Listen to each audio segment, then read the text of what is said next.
morning, class, and welcome back to the Nerd Academy Podcast.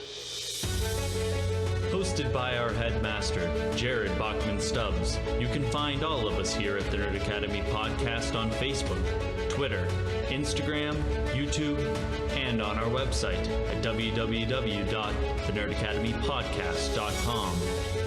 Our shows, the Nerd Academy Podcast, Knights of the Nerd Republic, and Campus Life are released weekly at 12 p.m. Eastern Standard Time, wherever you listen to podcasts. And don't forget, check out our Patreon, where every donation helps to keep the lights on. Good morning, class, and welcome back to the Nerd Academy Podcast. I am your host and headmaster, Jared Bachman Stubbs, and joining me this week is Black Leader Travis Grossman. Yeah. That peaked so bad. Oh, yeah, it did. Oh, no. That's not good. It was worth every decibel. We have we didn't think we had news for you at all this week, quite frankly. And then instead of this happening an hour after we recorded, this all came out an hour before we recorded. Yeah, basically. It was the reverse of our normal problem, which means the second this is uploaded, like, we're going to have a Comic-Con worth of news. Oh, actually, you did miss a story in here, I think. Oh, yeah? The trailer. The Snyder Cut trailer. Son of a bitch, you're right. That's the one thing we actually had before all this. Uh-huh. Cool, we can talk about that at the end then. Okay. But yeah, we do have some news for you. Before we get started, even though this is a Campus Life week, I need to bitch about this now. Okay. I just feel the need to. I need to get it out of my system quickly. I hate, like... One of the things I really dislike about my job are some of the people. And, like... By some, you mean most? I mean, by some, I mean a lot. Yeah. And by that, I mean some of them are really pleasant to be around. And sometimes those same people, depending on the crowd, aren't. Mm-hmm. For example, yesterday, this handful of people they're playing the jukebox, and, you know, a lot of it's like newer rap, a couple top 40 things in there, here and there. And then Billie Eilish's Bad Guy plays. I love this song. And one of my regulars, who I've not seen since we reopened, also loves this song. This gentleman, he's older. I think he's about in his 50s. And I want you to just keep this image in your mind of like an older, gray, heavy-set guy. Every time that every time that kicks in, this man just he starts bugging. He's grinning. He's just kind of bobbing in his seat. He's getting down. This dude fucks with Billie Eilish so hard, and it is adorable. And I will use the verbiage I used last night talking about it. It is adorable and it is precious, and I love to see it happen every time. Mm-hmm.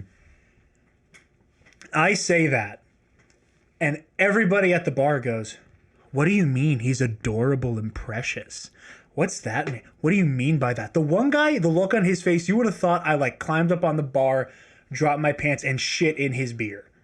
You didn't? I didn't. Okay. But the look on his face would be one of me doing that. Yeah. He's just complete befuddlement and like almost disgust. And he's like, "What do you mean? What do you mean? Oh, you called him precious? You called him precious?" It's like, imagine like the John Mulaney. Like, look at that high-waisted man. He has feminine hips.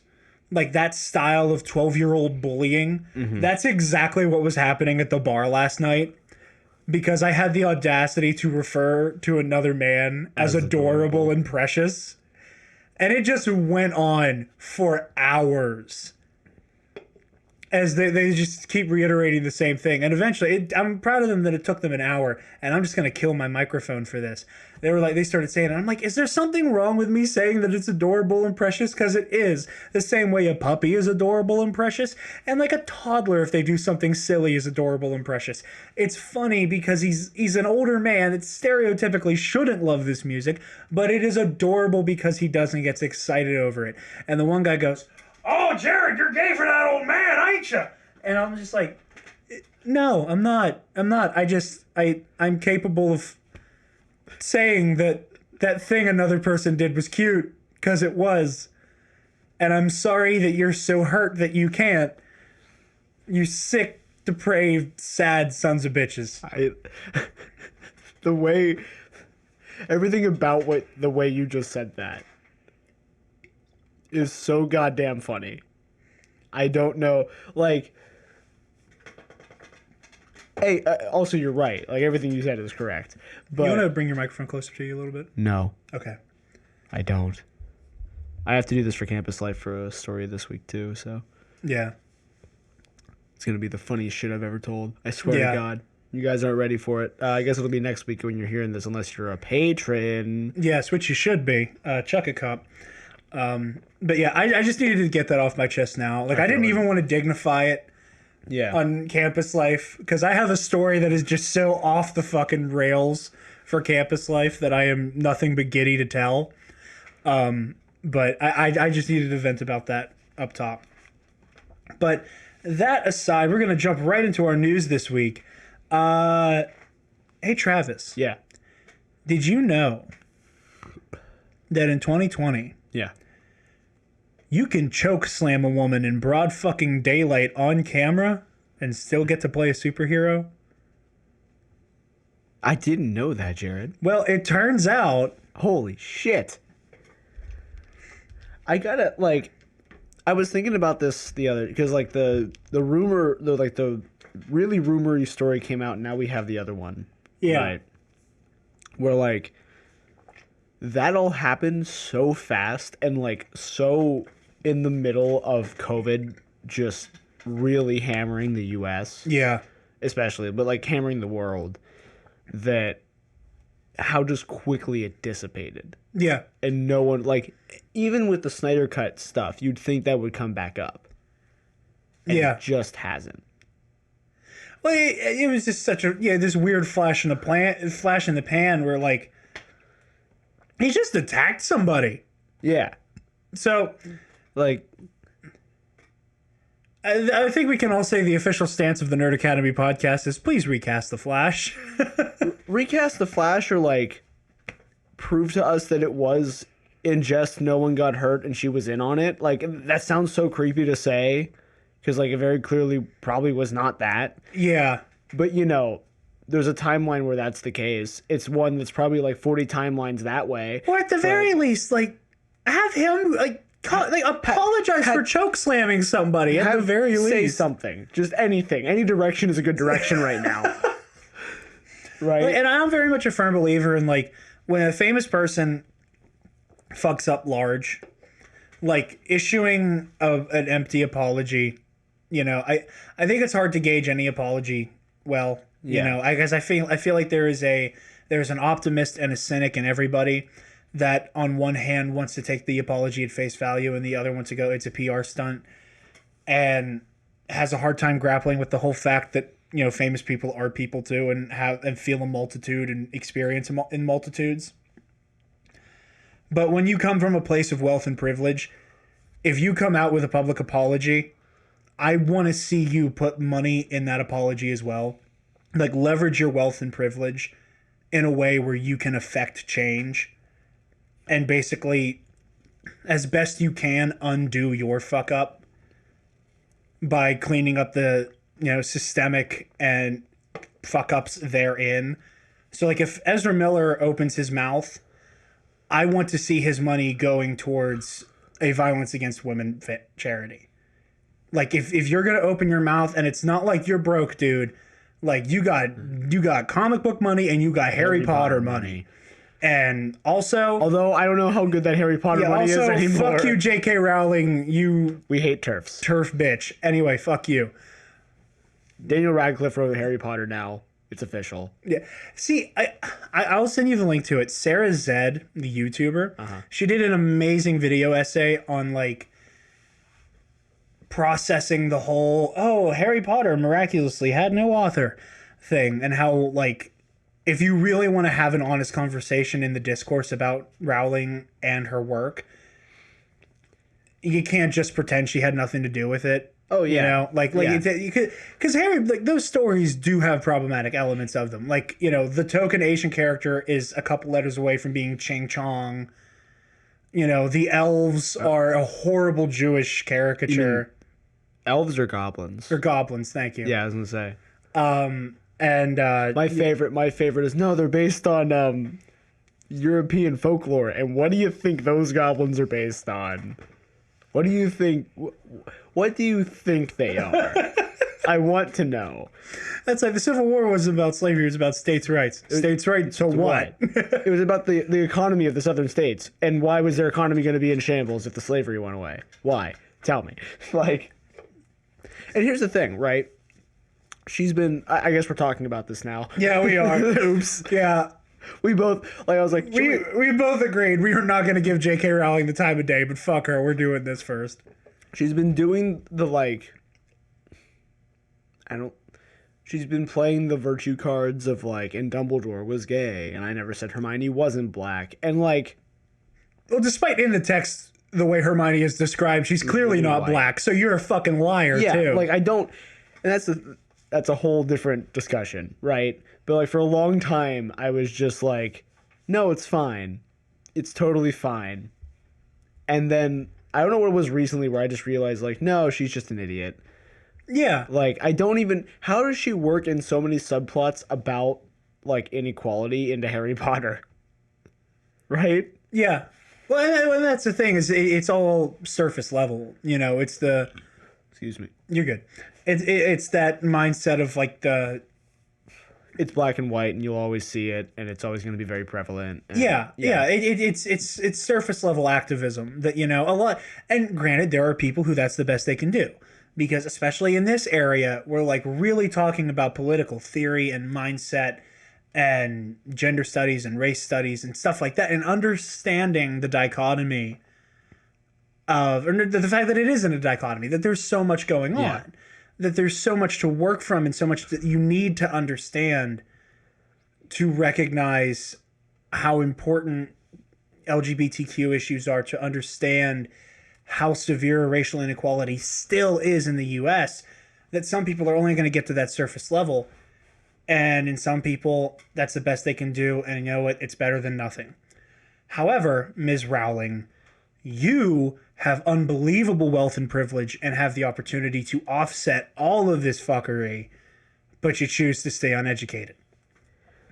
It's so strange, too, because, like, she has given a lot of money to charities, and, you know, it's a weird thing where, like, TERFs can be harder to, like, it takes one moment for you to be like, oh, wait a minute, we don't like you. Like, because any other time, it looks like they're just promoting women's rights. Yeah. Right? We should explain what a TERF is, because I know Yeah. a lot of people are now just finding out what a TERF is for the first time. Yeah, there's because of probably a J.K. decent amount of Rowling. people who have never heard It's that term before. Trans exclusionary Radical feminist. feminist. Thank you. I forgot the R. Which means that they just don't believe... They believe in women's rights, but not for trans women, which, like... Why?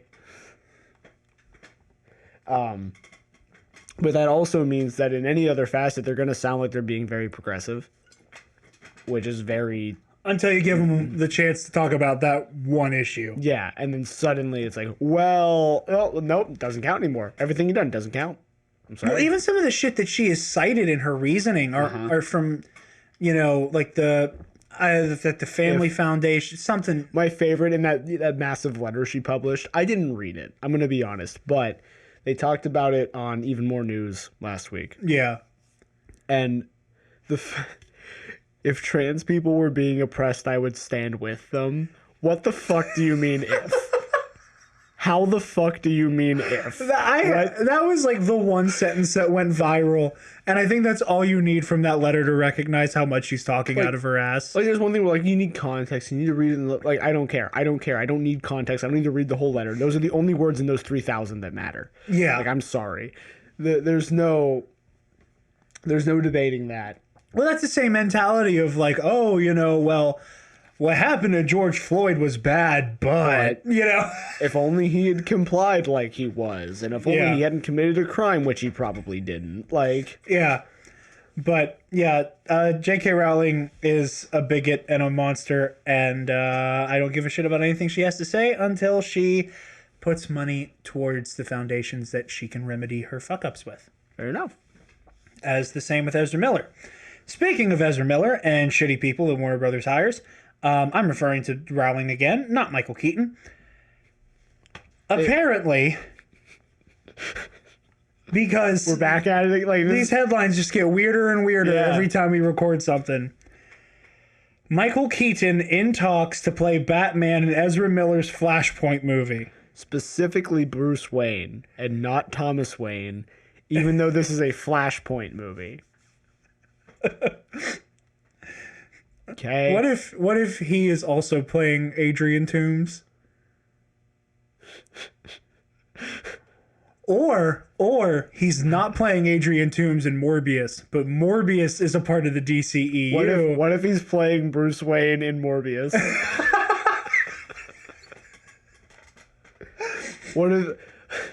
No, his name is Wayne Bruce. Is Wayne Bruce? His name will be Wayne Bruce. Because like it doesn't even. Because the thought, assuming they're like trying to stick even somewhat to the comic, right? Yeah. Is that Bruce will be there at the end for Barry to like, and I met your father and he gave me this and this happened. Like it's so wild. Yeah. And presumably, we all figured it would be Robert Pattinson, and that's how we write out Ben Affleck. Which, sure, I guess. Because Bruce isn't in the Flashpoint timeline. No, he's dead. He's very Doug Dimma dead. Doug Dimma dead, exactly. So, why is Michael Keaton, unless he's gonna hop into the 1989 Batman universe for a minute, which like why? Okay, I have a theory. Okay, hit me with it. After the popularity of Crisis on the CW, and how excited everybody got over Kevin Conroy showing up. I think Warner Brothers, as they do, learned exactly all the wrong lessons from that. Probably. And this is yet another, and this is coming from the hardcore Bat fan. Okay, this is Mr. Prep time over here. That Warner Brothers is going to put yet another nail in the coffin of Batman will make us money no matter what. And Flashpoint is just going to be into the Batverse. And this is their chance to be like, hey, people want to see Michael Keaton play old man Bruce Wayne? Here he is. You want to see Jeffrey Dean Morgan as Thomas Wayne? Here he is. And they're just going to find excuses to shoehorn in Batman lore into Flashpoint because Batman sells. And that's their strategy. I wish I could discount that. I wish I could look you in the eye and say that wasn't going to happen. But I can't. Like, I actually just can't. I really think this is WB's attempt to cash in on the whole, oh, you guys like multiverse stories? You liked Spider-Verse, where you got 5 different versions of the same character? We can do that with Batman. Well, like, they've known that the Elseworld stuff works, right? And like you said, they're just Batman sells. You know, any alternate version of Batman will make them money. So I don't know, man. I don't like. I just want to know what's happening with this movie. I want to know how bad it's gonna be. It won't be good, because like they could just make a live action version of Flashpoint and it would be solid. But they're not going to do that. No. Because that would be good. See, here's what I'm expecting to happen with this. I'm expecting them to have an opportunity to actually do a soft reboot and manage to fuck it up. Yeah. Where, like, this is their chance to do what you said, where the letter whom Barry delivers the letter to will be Robert Pattinson. That inexplicably it'll be Ben Affleck. Or something stupid like that, that they will find a way to make it so that the DCEU becomes even more fucking confusing. Because based on the attire and the fact that people are like holding cell phones in some of the set pictures from the Batman, like it's not like it's like if people thought it was going to be a prequel. Robert Pattinson is playing a younger version of Ben Affleck's Bruce Wayne. But if this is what happens, yeah, like You know, clearly it's not a prequel. It's set in the modern day. So, what we're gonna see, I have a feeling this is gonna go awry. It's gonna be so bad. It's gonna be well, because like Momoa and Godot aren't working on it either, right? Like they aren't gonna be in this movie. Not to our knowledge. Okay, so they're definitely not doing proper Flashpoint. Yeah. So we know that. And if they're not, why is Bruce there? What's he? I'm gonna lose sleep thinking about this. It's just gonna be a hot mess, you know, like that. And quite frankly, I don't know how much. I mean, Ezra Miller being kind of off his rocker aside, I want to talk. Like, I want to know how viable his iteration of the Flash is. Like, how long can you do like that weird Big Bang Theory, you know, very offensive parody of Asperger's that they have going on for Sheldon? Mm-hmm. How long does that version of the Flash? It's like, I don't understand brunch. How viable is that for 2 hours on his own? Where he's meant to be that, like, again, that like parody, awkward kid, like akin to the Big Bang Theory that is just inherently offensive on its own. Like, how can you make that work? Can you make him likable? Because he's cute for the 30 minutes he's in Justice League. It's like, how quickly is that going to wear on people? Like, how many I don't understand brunches in are we going to get before people just go, I can't take this motherfucker? Yeah, it's the difference between like quips and just like generally being like a normal nerd, right? Yeah. Where like Grant Gustin's Flash is like, he's a CSI who did chemistry and biology in college. Like, yeah, he's just a nerd, and it fits him really well. Like, he does the part really well, and the whole thing works. Versus, I don't understand brunch. Yeah, and again, like that's all the Flash has going for him. It's like, oh, my dad's in prison. I don't understand brunch. I don't have friends. Hey, that's your logo. Yeah. Like, that shit. How long can you make that go for without people losing their minds? But yeah, and again, this story is also not super well sourced. And I'm seeing DC Cosmic as one of the sources here. This could very well not go anywhere, but it's one of those stories that are floating around that are getting some buzz. Same thing with the Jeffrey Dean Morgan bit, you know, which people have been speculating ever since he was cast in BVS. You know, people are like, oh, you don't get somebody that big to just get shot in the face in the first 5 minutes of your movie. So we'll see. Because that is an interesting little bit of info. Travis? Me. I will entrust the next story to you, friend. That's fair.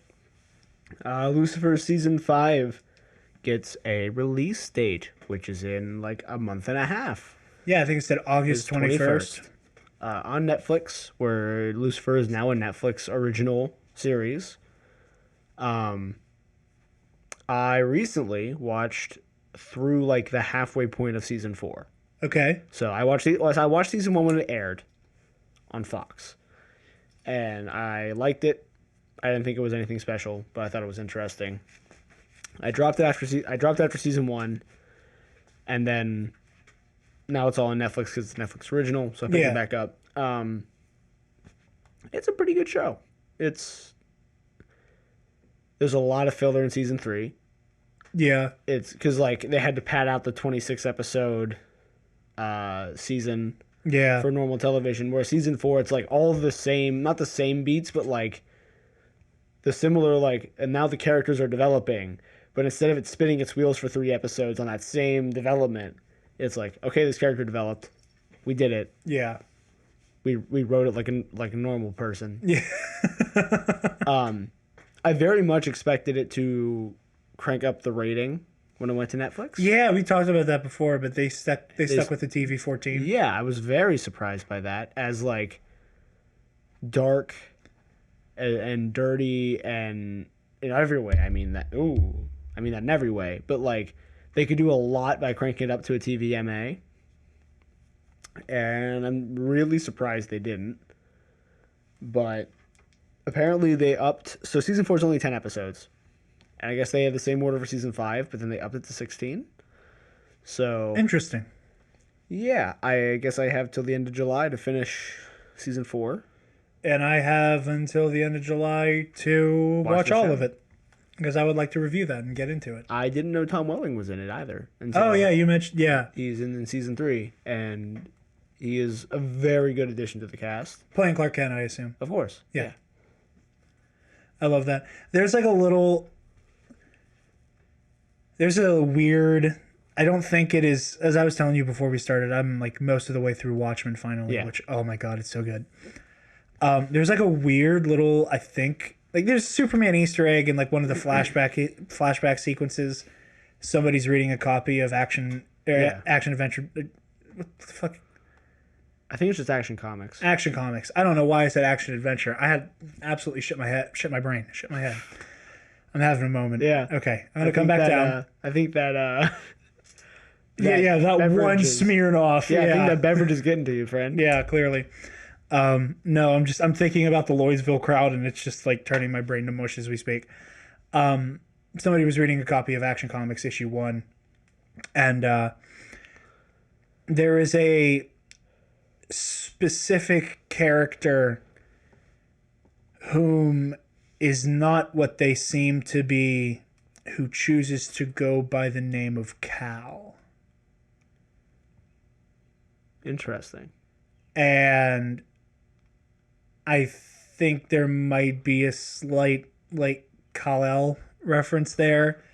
I could also just be reading too deep into it, but also Damon Lindelof is a genius, so I would not be surprised if, especially after hinting at a Superman comic, then kind of having a passing reference to somebody maybe in a roundabout kind of way, naming themselves after Kal-El of Krypton. I was very surprised to not. I haven't seen Constantine yet in the show, because Lucifer is in Crisis on Infinite Earths. Yeah, I crossover. remember he's that. He's in like one scene, but it's clear like they go there because of Constantine, and they know each other. Obviously, How could they not? yeah. He calls him Lucy, as he should, As he should. and I don't. That raises a whole lot of questions for me now, because only the other angels call him Lucy. So, But Constantine knows angels. yeah, but like, how well does he know angels? Well, in season 1 of Constantine, he is directly working for an angel. But has he is he sleeping with angels? I don't think he's sleeping with the angel he's working for in season 1. Because that's a very real possibility in Lucifer. But like I said, I saw like 5 episodes of season 4. I wouldn't be surprised if he shows up like once.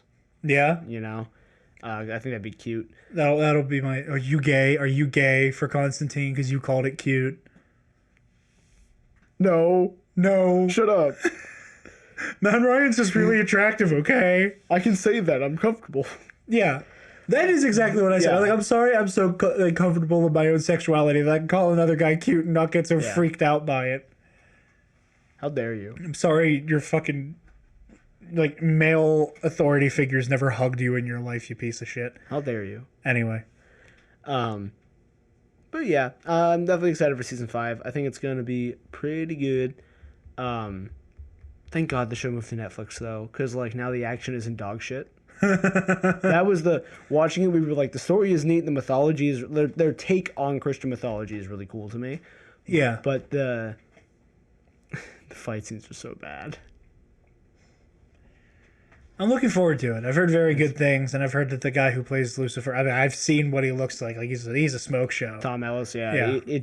It's just nothing but charisma. I can't. Yeah. Like There's this one guy on TikTok who does a really cool Lucifer cosplay who looks like exactly like Tom Ellis. And it's kind of weird because for a hot minute I thought just Tom Ellis had a TikTok and was doing Lucifer TikToks. But it's not him. So, but yeah, cool. I'm looking forward to Lucifer. I am surprised that we are already at the half-hour mark. we kind of side railed a bit. Yeah. Our TERF talk with the Nerd Academy kind of pushed us over a little bit. Yep. So we got another story here, one that is very exciting for me as somebody who grew up on this show. Christopher Daniel Barnes is kind of throwing it out there into the ether that he would love to be in Into the Spider-Verse 2. Now, for those of you who don't remember that name, Chris Daniel Barnes is the gentleman who played Peter Parker in the Spider-Man animated series. He also appeared in the in the video game Spider-Man Shattered Dimensions, which was kind of the precursor to Into the Spider-Verse. It did Spider-Verse before Spider-Verse. Also, the animated show did Spider-Verse long before Spider-Verse. His direct quote is as follows.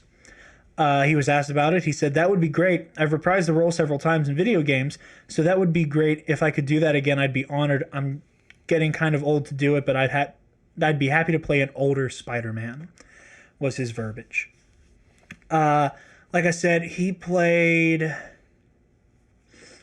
actually played Spider-Man Noir in Shattered Dimensions, if I remember. And then when they did a sequel to that called Spider-Man Edge of Time, he played 2099. He played Miguel O'Hara. Which again, he phenomenal performances in that, and also phenomenal performance in the animated series. With the whole, I'd like to play an older Spidey. I think, and again, going off of like the Spider-Verse comic, because they brought in the Cosmic Spider-Man. He was kind of like the de facto leader. Once they got all of the Web Warriors, as they call themselves, together, which I love that name. A lot of people have kind of like fan cast the idea that like that's what the Web Warrior leader Spider-Man sounded like. I agree with that, and if Cosmic is the one kind of leading the charge, even though I wouldn't be surprised if it ends up being 2099 leading the charge, because it kind of seems like he's the one who's mostly on the ground. And I also, Kira recently wanted to rewatch Spider-Verse, and it occurred to me, maybe I'm just an idiot that it just now clicked in my head. The spider that bites Miles is from 2099.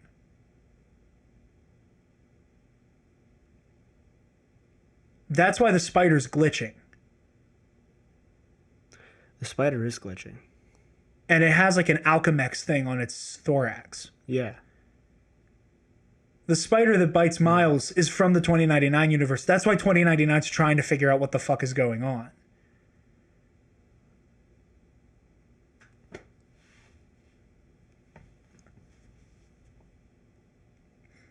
And if you're not, those of you who can't see, like Travis, like visually processing this information the same way I was. So you're not dumb. I didn't think about it either. I thought it was just like a cute visual thing that the spider was glitching out, right? Yeah, and I was watching. I'm like, why is the spider glitching? And then I see like they call attention to the fact that it says Alchemax on it. And I'm like, son of a bitch, this thing's from the future. And like that's why 2099 showing up at the end is such a stinger. So, yeah, that would make sense. And obviously, Oscar Isaac's already been cast as Miguel O'Hara, so I would be surprised if he doesn't reprise the role in the sequel. Pretty please. Get more the on-screen Black Leader. I'm not going to say the real Black Leader, because the real Black Leader is sitting across this table from me. Oh, thank you. But yeah, are there any iterations of Spider-Man you'd like to see Barnes play? I was never really too into the animated series growing up. The Cosmic Spider-Man would be cool. Honestly, like I can't put one to my head, right? Yeah. Like at this point with something like Spider-Verse, where I was so hesitant on it being good until I saw it, right? I'm kind of how I am with a lot of things lately when it comes to media. Just like, let them take the wheel. I trust them. Yeah. You know? No, that's fair. I since he specifically wants an older version, like I would have even, because his turn in the Black Suit story arc, like he's really good at kind of like making his voice a lot more menacing than like the normal Peter voice. So I would have even foregone my pipe dream of Adam Driver playing Superior Spider-Man. And have him do it. If he specifically wants an older version of Spidey, I'm not gonna shoehorn in superior to another conversation. However, he is very good at kind of bringing up the menace factor, and I could see that working as well. But yeah, very excited for that. And now we got Sad Boy. Yeah, news. we have our next to last story here before we get into the Snyder Cut stuff. Today, day of recording, which would be Monday the 22nd, Joel Schumacker has passed away, unfortunately. He did a lot of costume work on St. Elmo's Fire and The Lost Boys and Falling Down. They were former costume designer, rather, and then he worked on St. Elmo's Fire, Lost Boys, and Falling Down. Obviously, most people know him as the man behind Batman Forever and Batman and Robin. We're not going to start ripping on Batman and Robin and Batman Forever as cheap jokes. If we're being quite frank and quite honest, I am willing to bet that those movies are only as bad as they are, mostly because of Warner Brothers. Batman Forever is not necessarily a bad movie. It's strange, and I think that movie Schumacher had a lot more control over, and I think that just go back and look at the behind the scenes stuff for how Batman 89 was made. Warner Brothers didn't get their fingers out of that movie the entire time. Everything was, there's a reason why the Joker gets top billing over Batman in that movie. As much as I love the Prince music that's in that movie, as much as everybody loves Bat Dance, and as much as I personally love Party Man, those songs were only commissioned because Prince sells, and the Joker sells. So all that aside, if I'm not mistaken, he also did the live action Phantom of the Opera movie. Yes, it says it here. I was right. So yeah, Joel Schumacher, I do like his aesthetic. I like the bombast. I like over the top stuff. And as many critiques as anybody wants to levy against Batman Forever and Batman and Robin, I think his vision of Gotham is very unique, and I think it gets very in touch with that comic booky. There's a Patrick H. Willems video about the Schumacher Batmans. I think I've seen that one before. The retrospective on them. It's really good. I want to say it's an hour long, but totally it's really worth the watch. I mean, it's Willems, so it's good. Yeah. Yeah, and he's just talking about everyone they go to shoot Schumacher for why those movies are bad, when in reality it was because of Warner Brothers. Yeah. Which I like nowadays where usually when things like that happen, everything is so public now that either everything's so public that where to finger point. Yeah. And okay, this is your fault, you fix it. Or who's being awkwardly silent about it, and you can be oh, so it must be your fault. Yeah, well, in the same way that a lot of reporting and information we've heard about what goes on with Disney with Star Wars, Bob Iger was going to die defending The Last Jedi until he decided he wasn't going to. Mm-hmm. And just kind of went meh. There's a whole cottage industry designed to shit on this one movie. Let's shy away from it now. And stupid decisions like that. So, studio meddling, are Batman Forever and Batman and Robin my favorite Batman movies? No. Are there absolutely good nuggets and fun things in those movies that do deserve praise? Absolutely. And I think a lot of that comes from Schumacher's vision. I think a lot of that comes from his artistic sensibility. And I am in the minority for saying this, and I will catch all the brunt. I know I am expecting a DM from Girls with Sabers since I say this out loud. I like the Phantom of the Opera movie. And I think Gerard Butler is a damn good Phantom, and you can't convince me otherwise. And I say that as somebody who has watched the hour-and-a-half long Lindsay Ellis video as to why it's kind of weird and bad, but I don't care. I love that movie, and I love Joel Schumacher for making it. That is not at all where I thought you were going to go. I want to say I've seen the movie, but I don't remember if I have. If I did, it was a weird recording of it that wasn't actually a way to watch the movie. Yeah. So... I'm not going to dispute your take. I don't know if it's hot or not. I can't read the temperature of your take. Most theater people would probably say that I'm an idiot for saying that. Okay. But I enjoy the movie nonetheless. Okay. It also added a very unnecessary sword fight, so I'm not complaining. Of course it did. I wholeheartedly thought you were about to say I am a fan of the bat nipples. Oh no, I'm not a big fan of the bat nipples. And so I was about to be concerned. I would not riot over the Batman Forever bat nipples that are very subtle and almost disappear into the form of the armor. It is when there are very pronounced areolas on the Batman and Robin suits that it's like, okay, this is a lot. But the comic books can be interpreted in so many different ways. You know, there are some people like myself who latch on to the huge stakes and grandiosity of comic book storytelling, and you know that's why I love stuff like Endgame, and again even Batman v Superman, where like a lot of it is just like forces of nature colliding and the stakes are massive and all hell's breaking loose. Like I like that kind of comic book storytelling. You know, some people like Joel Schumacher leans into the Silver Age campiness, you know, and all of that is completely valid, and I think that I don't think Joel Schumacher should carry the weight of those movies having a strange track record, and yeah, I agree with that. I think we lost a real one today, and my love and good vibes to the Schumacher family, and I'm horribly sorry for your loss of a wonderful artist. And moving on from that story, we have a story about an artist whose art is a little bit more up for debate. We got Zachary Snyder. I don't even want to call it a trailer. Like it's a clip. It's a clip. It was a deleted scene. It's a deleted scene from Justice League. Although I think you can make an argument that just the Snyder cut is just one massive deleted scene from Justice League. Yeah. But yeah, we got a little clip of basically the alternative version of the flashback sequence of the apocalyptian invasion of Earth from Justice League. We see Diana looking at like cave art of Darkseid, and then it cuts to like a apocalyptian army, like with Darkseid very much out of focus leading the army, in like a hellscape world. Darkseid looks cool.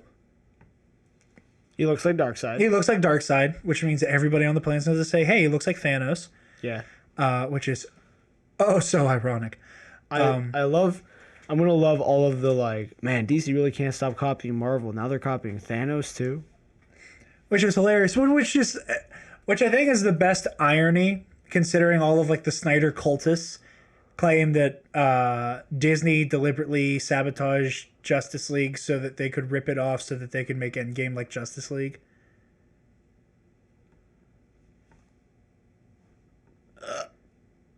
Yeah. I think I had a stroke. Yeah, I don't blame you. I would have too. But yeah, so that's the that's all of the Thanos comparisons are going to be hilarious. I saw one thing on Twitter. I think it was Marcus from Cosmonaut Variety Hour retweeted it and made a joke about it, where somebody tweeted out like a side by side of this clip where Wonder Woman is looking at the mural of Darkseid, and juxtaposed it with the scene from BVS where Bruce is staring at the bat suit and that kind of like, I don't want to kill again kind of stance, and just kind of dreading it.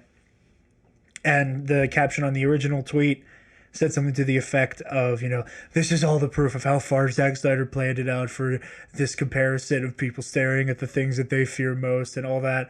And Marcus, I think it was Marcus who retweeted it and said something to the effect of, wow, this guy just now discovered a shot reverse shot. So proud of him. So proud of him. Yes. He did it. He did it. He really did. He really did do it to him.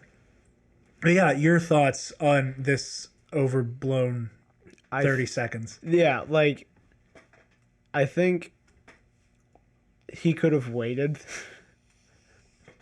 Right? Like, he's got a year. We don't know when in 2021 this is coming out. It could be January. It could be December. So it's like, I'm really hoping for a summer release so we can all tackle this piece of shit together. Just like, at the very least, it's going to be you and me in a room with not enough booze. I say that even though we're going to have an ungodly amount of booze. Yes. And just trying to muscle through this 4.5 hour atrocity. Listen, this is how I want to do it. I want to do a cold review, or like we watch it and then review it. And then I want to go back and I want to do an audio commentary. 4-hour audio commentary. Because, doing the Star Wars movies wasn't difficult enough. Can we do the drinking game thing again, where every time we hate it, we drink? Every time we hate it, and then I die from drinking too much. We're all going to die live on air. Oh, God. The local podcasting group dies in suicide pact watching the Snyder Cut. That's going to happen. It won't be us, but it's going to happen somewhere. It's going to happen somewhere. But, like, I don't know, man. I just... The more that it gets talked about, the more I don't want to believe it's happening. Like I still, as weird as HBO Max is as a service too, like it's gonna be on there for a week, and then go away. So, I don't know, man. I'm not. I wouldn't be surprised if like we see the whole thing in clips and trailers that he releases to like stroke his own ego before the thing's out. Like the whole movie is like released in like 30-second chunks on Vero. Yeah, I just with every like, cause he's gonna milk the shit out of this, and I don't blame him, right? Yeah, he's taking his victory lap, but it's gonna be a long victory lap. The most egregious of laps. Quite a hearty lap you're taking there, Zach. Yeah, I mean, again, like, Darkseid looks cool. Like, yeah, that's the thing that frustrates me about this. Is like, why would you release something with so little substance? Like, it wasn't even one of those things where, like, and I see people complain about this all the time, and I just think it's funny. Like, I can't even get angry about it. Like, the fact that we get trailers for trailers. Mm-hmm. Like, this wasn't even, like, a trailer for a trailer. Like, if you... Like, literally, it's something you would find in the deleted scene menu on the DVD. Yeah, like, that's how brief and, like, it's just monologuing about how scary Darkseid is. And then we don't even see... Like, we see the mural of him, and then we see him kind of out of focus, and it was the same... It was the scene of the image that Zack Snyder shared of Darkseid. With him, with the fire and the army and everything. So... I don't know. I feel like if they were going to release something, they should have put out something with a little bit more to chew on. Like, if this is going to be a 4-hour-long endeavor, like, throw us a bone. Like, show us Batman or show us, like a little snippet of the black and silver suit. There's going to be an Olympic event where you have to watch the entire Snyder Cut in one sitting. If you make it through the entire Snyder Cut without leaving your seat, you should get HBO Max for free for a year. And the lowest blood alcohol content at the end gets the gold medal.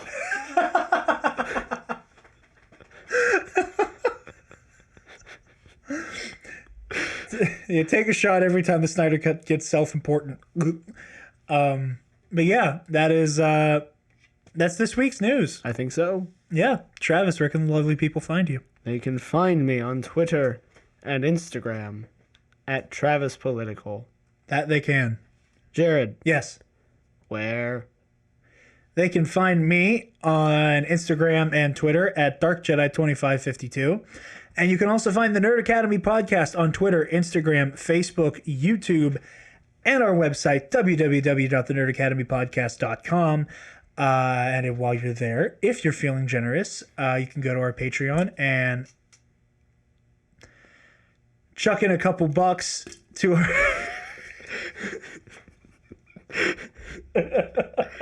I got to tell that story at work the other day, and everybody was laughing their asses off at me, and I was like, okay, that makes me happy. Or you can help us keep the lights on around these parts. Speaking of such generous people, we'd like to thank the Waffle Wizard and Case and Brion for being our $10 patrons and supporting us. We don't deserve you. We really don't. Such patrons can enjoy the latest episode of Campus Life, which will be going up Thursday morning of this week.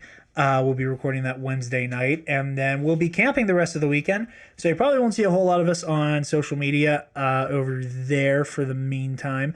But this Sunday, there will still be an episode of Knights of the Nerd Republic. It is going to be the second episode of our Patreon Star Wars Versus series, pitting the Negotiator, Obi-Wan Kenobi, against the bad motherfucker himself, Mace Windu. And get on our Patreon at the $5 level, and you get to hear our latest episode on July 1st, which will be Kylo Ren versus Ahsoka Tano, parentheses, Fulcrum. And if you listen to the end of that one, we announce our next matchup for August, which is going to be a fun one as well. With all that said, we are very thankful for your joining us. Hope you enjoyed the episode, and class dismissed. I was waiting for a no homework joke, but Travis let me down. I was trying to think of like a funny homework, but I couldn't think of it. I couldn't pull it today. I got some medical condition. Don't choke slam anybody.